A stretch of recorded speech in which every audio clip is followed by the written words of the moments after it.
तो इसमें क्या दे रखा हमें, कोस ए कोस बी दे रखा, A and B acute angle से, इट्स में लेस देन 90 डिग्री है। तो इसमें हमें ये प्रूफ करना एंगल ए एंगल बी दोनों हमारे इक्वल होंगे। तो जब हम इसका सॉल्यूशन ऐसे कोस से कोस नहीं कट कर देना, इसका सॉल्यूशन करेंगे, दो ट्राइंगल बनाएंगे, एक ट्राइंगल ये हो जाएगा हमारा और एक ट्राइंगल ये हो जाएगा। ये दो हमारे यहाँ ट्राइंगल्स होंगे। ये पहले ट्राइंगल का एंगल ए हो गया, दूसरे ट्राइंगल का एंगल बी मान लिया। इससे परपेंडिकुलर हो गया, बेस हो गया, हाइपोटेनियस हो गया। यहाँ परपेंडिकुलर हुआ, बेस हुआ एंड हाइपोटेनियस हुआ। ये फर्स्ट ट्राइंगल मानेंगे और ये हो जाएगा हमारा सेकंड ट्राइंगल। तो ये H1 P1 B1 कर लेंगे, इसे P2 ये सेकंड ट्राइंगल के लिए क्या कर लेंगे, P2 B2 और H2, ताकि पहचान हो जाए कि कौन से का परपेंडिकुलर है कौन से का नहीं। अब हमें क्या दिया है यहाँ पे, ध्यान से देखेंगे कि गिवन डेट जो हमें दिया है वो क्या दिया हमें, कोस ए इक्वल टू कोस बी, ये चीज़ दी हुई है। कोस ए होता क्या, बेस अपॉन हाइपोटेनियस। तो कोस ए इस एंगल से लेंगे base upon hypotenuse, it's mean B1 upon H1। और कोस बी की वैल्यू कितनी हो जाएगी, B2 अपॉन H2। आप एक काम करो, बेस एक साइड ले लो, हाइपोटेनियस अलग कर लो, B1 upon B2 equal to H1 upon H2 हो गया। अब यहाँ पे हमने लेट कर लिया, इन दोनों की वैल्यू क्या मान ली हमने, K मानी, इक्वेशन नंबर 1। तो अगर इसको और इसको इक्वल रखते हैं, ये दोनों इक्वल रखेंगे तो B2 उधर चला जाएगा, तो B1 इज इक्वल टू कितना हो जाएगा, KB2, और H1 इज इक्वल टू कितना हो जाएगा, KH2 हो जाएगा। अब जैसे हमने ये base B1 upon B2 H1 upon H2 निकाला है, ये दे रखा, इसी तरह से P1 अपॉन P2 निकालेंगे बाय द पाइथागोरस थ्योरम। क्या होता है हमारा Pythagoras theorem, H square is equal to P square plus के B स्क्वायर। लेकिन अगर यहाँ पे P स्क्वायर की परपेंडिकुलर की वैल्यू निकालते हैं तो कितना आएगा, H स्क्वायर माइनस के B स्क्वायर, ये होगा। अब अगर हम इनमें P1 अपॉन P2 लगाएं पहले और दूसरे दोनों ट्राइंगल में, परपेंडिकुलर होता क्या, परपेंडिकुलर होता H square minus B square का स्क्वायर रूट, क्योंकि यहाँ P स्क्वायर की वैल्यू क्या आई है, ये आई है H square minus B square, P की वैल्यू होगी स्क्वायर रूट में। अब ये P1 के लिए तो इसके लिए 1 लगा लेंगे, और यहाँ P2 के लिए होगा तो H2 स्क्वायर प्लस के माइनस और क्या हो जाएगा, B2 स्क्वायर। तो P1 upon P2 is equal to, इसकी वैल्यू रख लो, H1 की वैल्यू कितनी होगी, H1 है KH2 माइनस का KB2, और स्क्वायर था तो स्क्वायर इन पर लग जाएगा, और square root H2 square minus के B2 स्क्वायर।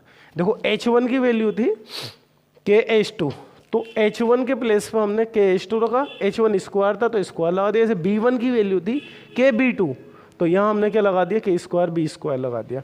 आगे आते हैं, P1 upon P2 is equal to कितना हो जाएगा, इनमें से कॉमन लेंगे K, तो K कॉमन आएगा तो क्या बचेगा, H2। K स्क्वायर कॉमन लिया लेकिन रूट से बाहर आके वो क्या बन गया, K बन गया। जैसे हम किसी चीज़ से रूट K स्क्वायर कॉमन लेंगे, स्क्वायर रूट से बाहर आकर के वो K बन जाएगा, माइनस का B2 स्क्वायर और स्क्वायर रूट में H2 स्क्वायर माइनस के B2 स्क्वायर, ये दोनों कैंसिल आउट हो गए। तो P1 upon P2 is equal to कितना है हमारा, K आ गया, P1 अपॉन P2 K हो गया। ये इक्वेशन 2 हो गई। अब देखो अगर आप देखेंगे आगे फ्रॉम इक्वेशन, कौन सी इक्वेशन है, 1 और 2 से, 1 और 2 से अगर आप चेक करोगे तो क्या बनता है हमारा, देखो P1 अपॉन P2 भी K है, B1 upon B2 H1 upon H2 ये भी K है। तो क्या पता चला, P1 अपॉन P2 इक्वल है B1 अपॉन B2 के, इक्वल है H1 अपॉन H2 के। तो यहाँ क्या हो जाएगा, हैंस क्या, द ट्राइंगल, कौन सा ट्राइंगल्स 1 एंड 2 आर कैसे हो जाएंगे, सिमिलर हो जाएंगे। कैसे हो जाएंगे, अब जब ये सिमिलर ट्राइंगल्स है तो इसका मतलब क्या होगा, so we can say that angle A equal to angle B. अब बोल सकते हैं ये एंगल, अब तो ये करस्पॉन्डिंग साइड्स हो गई ना, ये ऐसे बोल सकते हैं corresponding parts of congruence similar triangle by the CPST, corresponding parts of similar triangles. अब इससे आगे देखते हैं, आगे का क्वेश्चन है, क्वेश्चन नंबर 8 है।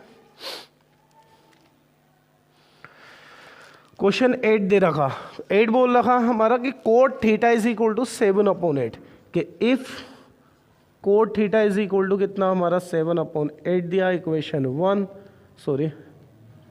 तो हमें जो शो करना, इवैल्यूएट करना, क्या इवैल्यूएट करना है यहाँ पे, इवैल्यूएट जो करना वो करना हमें, नंबर 1 थिंग 1 प्लस के साइन थीटा और क्या 1 माइनस साइन थीटा और अपॉन 1 प्लस कोस थीटा और 1 माइनस के कोस थीटा। एक तो ये करना नंबर फर्स्ट, और नंबर सेकंड करना हमें कोट स्क्वायर थीटा। ये तो बहुत आसान है, कोट थीटा दिया इसका स्क्वायर करेंगे ऐसे ही आ जाएगा कोट स्क्वायर थीटा की value 1 plus cos theta 1 plus sine theta, ये हमें फाइंड आउट करना। तो इसके लिए क्या करेंगे, देखो एक ट्राइंगल बनाएंगे क्योंकि कोट थीटा की वैल्यू कितनी दी है हमें यहाँ 7/8 दी है, जो कि होता है हमारा बेस अपॉन परपेंडिकुलर होता है। एक ट्राइंगल बनाएंगे और इस ट्राइंगल के अंदर हमने ये एंगल लिया थीटा, बेस कितना रख लें 7 और परपेंडिकुलर बेस 7 और परपेंडिकुलर कितना 8। ये हाइपोटेनियस निकालेंगे तो यहाँ लिखेंगे by the Pythagoras theorem, by the Pythagoras PGT। तो क्या हो जाएगा Pythagoras theorem, h square is equal to P square plus का बी स्क्वायर। तो h square is equal to P कितना 8 स्क्वायर, 8 का स्क्वायर प्लस के बी 7 स्क्वायर हो जाएगा। So h square is equal to 64 plus के 49। So h square is equal to, दोनों को ऐड करते हैं 9 और 4 कितना होगा 13, 3 कैरी 1 113 हो जाएगा। तो h इज इक्वल टू आएगा स्क्वायर रूट 113, ये आ गया हमारा। तो वैल्यू ऑफ h कितना स्क्वायर रूट 113 हो गया। अब इसके बाद की बात करते हैं, हमें क्या निकालना है यहाँ से साइन थीटा। साइन थीटा होता क्या perpendicular upon hypotenuse, it's mean 8 upon square root 113। इसके बाद क्या निकालेंगे हम कोस थीटा, कोस थीटा होता बेस अपॉन हाइपोटेन्यूज यानी 7 अपॉन स्क्वायर रूट 113 हो जाता। ये दोनों वैल्यू हमने इसलिए निकाली ताकि हम इसको इवैल्यूएट कर सकें इजीली। तो इसको इवैल्यूएट करने के लिए क्या करना पड़ेगा, साइन थीटा और कोस थीटा दोनों वैल्यू चाहिए। तो 1 प्लस साइन थीटा और कितना 1 माइनस साइन थीटा और अपॉन 1 प्लस कोस थीटा और कितना 1 माइनस के कोस थीटा, इसकी वैल्यू निकालेंगे। तो ऐसे रखेंगे 1 प्लस साइन थीटा की वैल्यू देखो कितनी, sine theta 8 upon square root 113 और यहाँ क्या हो जाएगा 1 माइनस 8 अपॉन स्क्वायर रूट 113। तो आगे क्या बनता है यहाँ 1 प्लस कोस थीटा कितना 7 अपॉन स्क्वायर रूट 113 और 1 माइनस 7 अपॉन स्क्वायर रूट 113। एक हमने आइडेंटिटी पढ़ी है, क्या आइडेंटिटी पढ़ी होती a प्लस के b और a माइनस b होता, तो इसे क्या लिख सकते हैं हम a square minus b square लिखा जाता। क्या लिखा जाता, तो इसी तरह से ये a plus b a minus b बनता। तो ये क्या हो जाएगा आपका कि 1 का स्क्वायर माइनस के 8 अपॉन स्क्वायर रूट 113 और इसका होल स्क्वायर, यहाँ 1 का स्क्वायर और माइनस 7 अपॉन स्क्वायर रूट 113 इसका स्क्वायर। तो आगे अगर आप देखोगे तो 1 माइनस 64 अपॉन 113 और 1 माइनस ये हो जाएगा आपका 7 का square 49 upon square root 113। LCM लेंगे, ऊपर एलसीएम कितना आता है बताओ बच्चों, ऊपर आएगा हमारा स्क्वायर रूट 113, नहीं स्क्वायर रूट नहीं है सॉरी, स्क्वायर रूट तो हट गया स्क्वायर, तो 113। अब इस 113 की इधर मल्टीप्लाई 113 माइनस के 64, नीचे भी आएगा 113 थी 113 माइनस का 49, ये दोनों कैंसिल हो जाएंगे। ऊपर सब्ट्रैक्ट करके कितना बचेगा 49, नीचे बचेगा 64, ये आंसर हो गया। लेकिन अगर हमें सेकंड वाला निकालना, सेकंड पार्ट क्या हमारा कोट स्क्वायर थीटा, तो ये कोट थीटा की वैल्यू इसने में दे रखी थी कितनी थी 7/8, तो इसका स्क्वायर कर देंगे तो 49/64 कर देंगे, दोनों का आंसर आ गया। Angle ABC right angled at B, triangle ABC है, B पर राइट एंगल है और tan A is equal to 1/√3, then find the value of this. ये सारी वैल्यू हमें यहाँ से फाइंड आउट करनी है। तो देखो कैसे करेंगे, जब हम इसका सॉल्यूशन करेंगे तो यहाँ पे सबसे पहले हमें tan A कितना दिया 1/√3, होता क्या tan है परपेंडिकुलर अपॉन बेस होता। तो एक हमें ट्राइंगल बनाना है जैसा कि क्वेश्चन में दिया गया है, ट्राइंगल ABC लेना, राइट एंगल लेना एट B। ये जो राइट एंगल है इसे यहाँ क्या बोलेंगे B, इस एंगल को A बोल देंगे और ये कितना हो गया C। अब देखो tan A परपेंडिकुलर कितना 1 और बेस कितना हमारा √3। परपेंडिकुलर होता क्या, जैसे A के लिए बात करेंगे तो A के जो अपोजिट साइड होगी वो A का परपेंडिकुलर होगा और C के लिए C की अपोजिट साइड। तो परपेंडिकुलर कितना हो गया यहाँ पे 1 A के लिए और बेस कितना हो गया हमारा √3। हमें H यहाँ से फाइंड आउट करना, तो क्या करेंगे by the Pythagoras theorem. Pythagoras theorem से क्या होगा H square is equal to P square plus का B square, so H square is equal to perpendicular square 1 square plus root 3 square, so H square is equal to 1 plus 3, so H is equal to 4, H square 4, तो H कितना आया 2 आया, तो hypotenuse कितना बना इसका 2 बन गया। अब यहाँ से वैल्यू निकालनी है हमें, ये साइन ए कोस सी कोस ए साइन सी ये वैल्यू, तो इसके लिए एक तो साइन ए साइन सी कोस ए कोस सी चारों वैल्यू फाइंड आउट करके रखो पहले ही। Sine A is equal to perpendicular upon hypotenuse, तो ए के लिए परपेंडिकुलर क्या होगा, ए की अपोजिट साइड 1 और हाइपोटेनियस 2। साइन सी, सी के लिए परपेंडिकुलर कितना होगा, देखो साइन सी निकालना है ना, सी के लिए परपेंडिकुलर, सी का अपोजिट साइड, सी का अपोजिट साइड ये, तो सी के लिए परपेंडिकुलर होगा ए बी मतलब √3, और ये बेस का काम करेगा। परपेंडिकुलर कितना हमारा √3 और हाइपोटेनियस कितना हो गया हमारा 2। इसी तरह से निकालेंगे हम कोस ए, तो ये होता है बेस अपॉन हाइपोटेनियस, तो ए के लिए बेस √3 और हाइपोटेनियस कितना 2। इसी तरह कोस सी, सी के लिए बेस कितना 1 अपॉन 2, ये बन गया। अब हम इजीली आंसर निकाल सकते हैं, नंबर फर्स्ट पार्ट निकालेंगे इसका। तो फर्स्ट पार्ट क्या बोल रहा है हमारा कि साइन ए कोस सी और प्लस कोस ए और कितना साइन सी, वैल्यू रखो। साइन ए की वैल्यू कितनी 1/2, तो यहाँ क्या रखेंगे 1/2। कोस सी कितना हमारा अगेन 1/2 और प्लस कोस ए कितना √3/2 और साइन सी कितना अगेन √3/2। चलो इनकी मल्टीप्लाई करते हैं, ऊपर 1 के कितने हो गए 1/4 हो गया और प्लस √3 हो गया 3/4। यहाँ एलसीएम लेते हैं हम 4, तो 1 प्लस का 3 हो गया, अगेन 4/4 हो जाता, 4 से 4 1 टाइम, तो कितना आया 1 आया। इसी तरह इसका सेकेंड पार्ट लेते हैं, तो सेकेंड पार्ट क्या हमारा कोस ए कोस सी माइनस साइन ए और कितना साइन सी।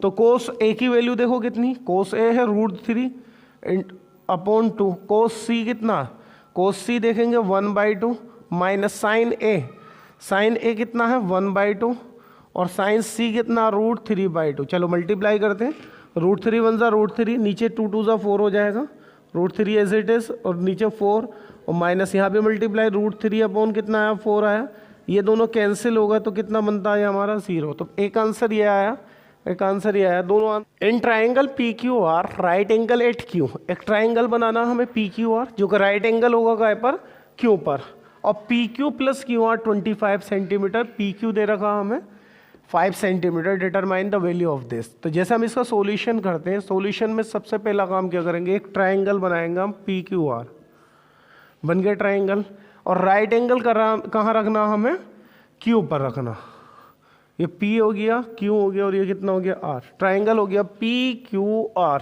राइट एंगल हो गया Q पर। दूसरी चीज़ क्या दी है हमें, PQ इज इक्वल टू कितना दिया 5 सेंटीमीटर, क्या दिया हमें given that PQ is equal to 5 centimetre, तो PQ कितना हो गया 5 सेंटीमीटर हो गया है। दूसरा क्या दिया हमें कि PR plus QR equal to 25 centimetre. अब इनका सम दिया है, ये दोनों साइड नहीं दी, तो इनमें से कोई एक साइड अपने पास से मान लो लेट कर लें अगर हम कि PR is equal to X, कितना मान लिया PR कितना मान लिया हमने X, इक्वेशन 1 बोल दो काम देगा ये X मान लिया, तो ये यहाँ रखेंगे PR की जगह X प्लस के QR इज इक्वल टू 25, तो QR इक्वल टू 25 माइनस का X, तो ये कितना हो जाएगा 25 माइनस x हो जाएगा। अब देखो हमें करना क्या है ना, पाइथागोरस थ्योरम लगाएंगे, x की वैल्यू निकालेंगे, तीनों साइडें हैं, और जब x आ जाएगा x यहाँ और यहाँ लगा देंगे, तीनों साइड आके इजीली वैल्यू आ जाएंगी। तो यहाँ लगाएंगे बाय द पाइथागोरस थ्योरम, तो क्या हो जाएगा हमारा h square is equal to P square plus के बी स्क्वायर, h कितना हमारा x का स्क्वायर, p कितना हमारा 25 माइनस x का होल स्क्वायर, बेस कितना हो गया 5 स्क्वायर, ये हो गया x स्क्वायर, इसका होल स्क्वायर खोलो तो 25 square 625 plus x square minus 50x और प्लस 5 स्क्वायर कितना बना 25, सब x एक साइड में ले लो, x स्क्वायर, ये x स्क्वायर इधर आएगा माइनस का हो जाएगा, 50x इधर आएगा प्लस का 50x हो जाएगा, 625 और प्लस 25 बना, तो ये दोनों तो कैंसिल होगा, ये हो गया आपका 50x इज इक्वल टू 650, तो x की वैल्यू कितनी आएगी 650 अपॉन 50, 0 से 0 कैंसिल, इससे 13 टाइम, तो x इक्वल टू कितना है हमारा 13 आया। अब जब हमारे पास x 13 आया तो हम निकाल सकते हैं P R is equal to कितना x, जो कि हो गया हमारा 13 सेंटीमीटर, और दूसरा क्या हमारा Q R is equal to कितना 25 माइनस एक्स, तो ये बना 25 माइनस एक्स की वैल्यू कितनी हो गई 13, तो हो गया आपका 12 सेंटीमीटर। तो इसकी वैल्यू एक्चुअल में क्या हो गई, इसकी वैल्यू बन गई हमारी 12 सेंटीमीटर, और इस x की वैल्यू हो गई 13 सेंटीमीटर। कितनी हो गई 13 सेंटीमीटर। ओके, अब देखो आगे क्या करना है इसमें क्वेश्चन में। अब हमें निकालना है साइन पी, तो साइन थीटा होता है परपेंडिकुलर अपॉन हाइपोटेन्यूस, तो p के लिए परपेंडिकुलर क्या क्यू आर, क्या है या आर क्यों बोल दो, तो क्यू आर अपॉन हाइपोटेन्यूस कितना पी आर, तो साइन p की वैल्यू बताओ कितनी बनती, क्यू आर कितना हमारा, क्यू आर है 12 और पी आर कितना 13, ये पहला आंसर आ गया। सेकेंड आंसर क्या निकालना हमें, कोस पी, कोस थीटा क्या होता है बेस अपॉन हाइपोटेन्यूस, तो p के लिए बेस कितना हमारा पी क्यू अपॉन हाइपोटेन्यूस कितना हो जाएगा बताओ हमारा, हाइपोटेन्यूस हो जाएगा पी आर, तो कोस पी की वैल्यू कितनी हो जाएगी, पी क्यू कितना हमारा 12, नहीं पी क्यू हमारा सॉरी पी क्यू 5 है, और हाइपोटेन्यूस कितना हमारा 13 हो गया। इसके बाद क्या निकालना हमें, tan p और निकालना, तो tan p perpendicular upon base होता है, परपेंडिकुलर कितना क्यू आर और अपॉन बेस कितना पी क्यू, तो tan p की वैल्यू अगर हम देखते हैं तो परपेंडिकुलर हो गया हमारा 12 अपॉन का 5, ये आंसर्स हो गए हमारे। ठीक है, चलिए नोट कर लीजिए इसे। देखो ये क्वेश्चन, देखो क्वेश्चन नंबर 11 है, state whether the following are true और फॉल्स, जस्टिफाई योर आंसर, तो हमें ये बताना ये ट्रू है या फॉल्स है।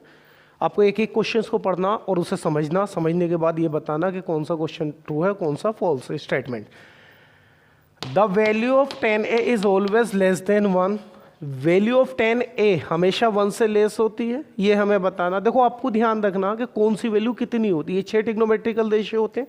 नंबर 1, साइन थीटा की जो वैल्यू होती है वो हमेशा +1 और -1 के बीच में होती है, मतलब साइन थीटा कभी भी -1 से छोटा नहीं हो सकता, +1 से बड़ा नहीं हो सकता। साइन थीटा जो लाई करती 1 और -1 के बीच में लाई करती सारी वैल्यू, और कोस थीटा की वैल्यू भी 1 और -1 के बीच में लाई करती।